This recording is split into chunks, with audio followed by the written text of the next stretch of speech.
Itong vlogger na to pumunta doon sa Ilocos Apayao Road at dinidebunk niya ako doon sa ghost project na daan na 32 million plus. O, ito yung sabi niya. Yan daw ay under suspension. So, ang date started dapat niyan ay 16 June 2025. Ang completion date, nilagyan nila ng under suspension.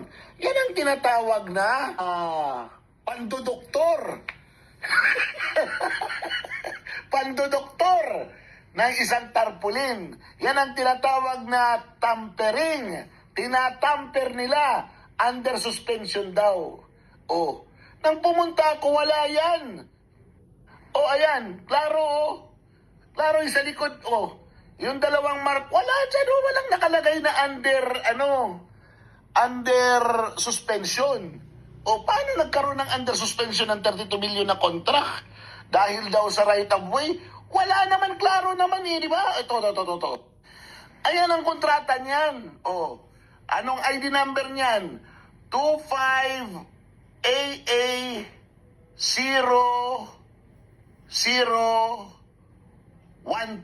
O, ano ito? Network Development Program, Road Widening, Tertiary Roads, Ilocos Norte, Apayao Road. O, di ba?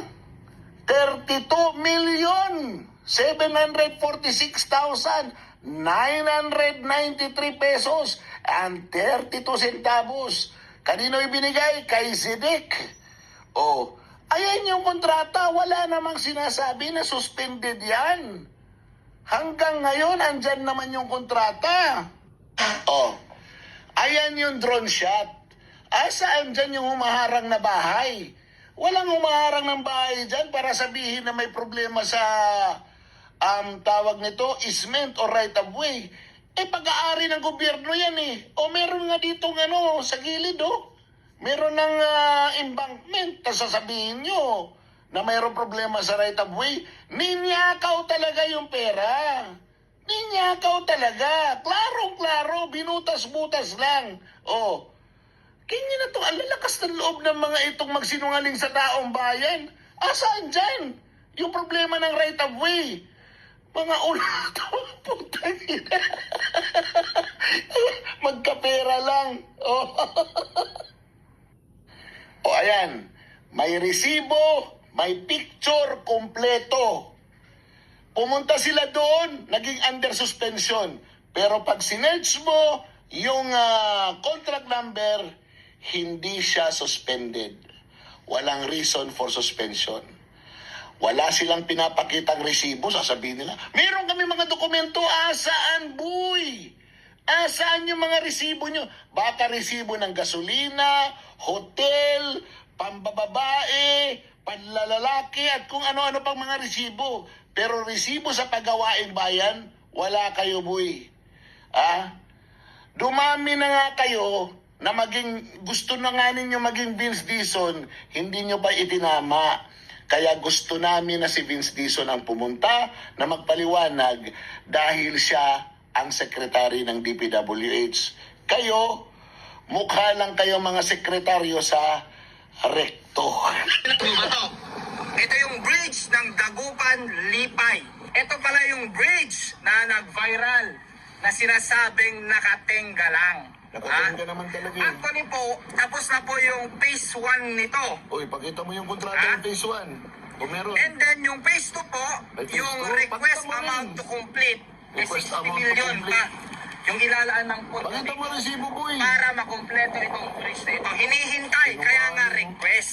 Sino Pero ang yung lakas ng loob isang magsinungaling vlogger na nito? pumunta dito, sinasabing nakatenga at Ako yun, kinurap ako yun, daw ako yung yun. pondo. Nakatenga naman Which is talaga. not po. Oh. Itong bridge na ito ay itutuloy. Hinihintay Itutuloy lang nyo po na. ang karagdagang budget nito.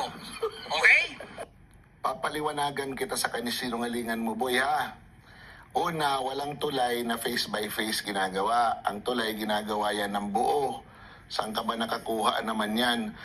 Saan yung dokumento mo na nagsasabi na may phase 1 yan? At asan yung dokumento na sinasabi mong may request? Ang lakas ng loob mong manloko ng tao no? Kaperasong pera lang, lulukuhin mo yung taong bayan. Huwag naman kayong ganun. O, ito yung kontrata. Contract ID number 24 Alpha Alpha 0151.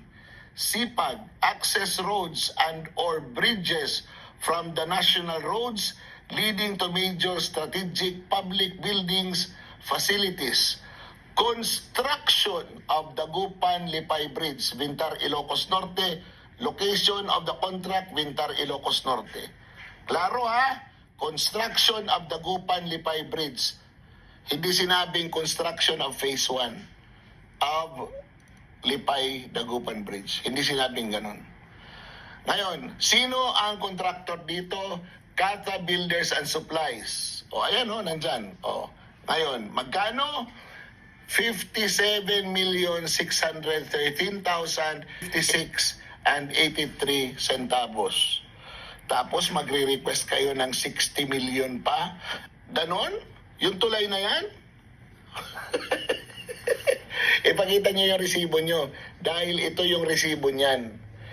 Deliberately, hindi ko inilagay ito. Kasi alam kong magsisinungaling kayo, mag-bluff kayo, lulukohin nyo yung taong bayan. O ayan, ito resibo. Ha? O ayan boy. O. 57,613,856.83. O. Contract ID 24 double alpha 0151.